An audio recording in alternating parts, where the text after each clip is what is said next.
katikati pale nipate level nzuri na wewe. Jina la Bwana libarikiwe. Simama pale kijana, wewe mwenyewe fata kiti cha katikati, fata maelekezo. I don't speak lugha yako hii. Sipata kiti cha mbele hapo. Kuna kiti katikati hapo. Pana mtu alright. Bwana asifiwe sana. Amen.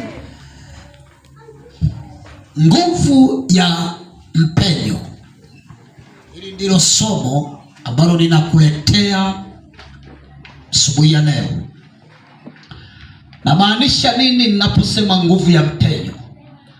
Nguvu ya mpenyo ninamaanisha kwamba ni Mungu kukutoa kwenye hali na kukupeleka katika hali nyingine, wakati ambapo kutarajia, wakati ambapo huna matarajio yoyote, halafu Mungu anakutoa kwenye hali na kukupeleka katika hali fulani.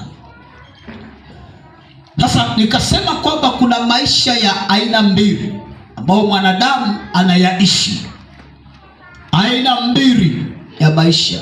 Aina ya kwanza ni mwanadamu anaishi katika hali ya kawaida, anakula, anakunywa, anaenda chooni, so anafanya vitu, anavaa nguo, ni maisha, analala, anapumzika.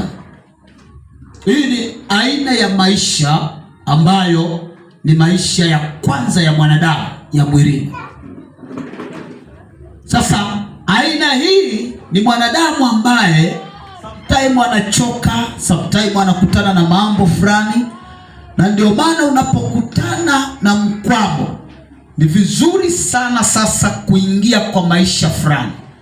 Kuna maisha ya rohoni. Aina ya pili ni maisha ya rohoni. Sasa yoyote ambaye ameokoka, kuna maisha fulani ya rohoni, ni maisha ya kumcha Mungu.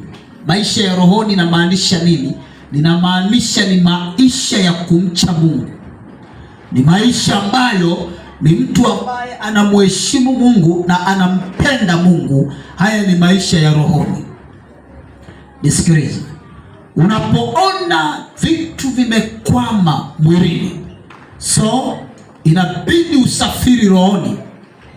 Unaposafiri rohoni, unaenda kutatua hali yako ya mwili iliyokwama.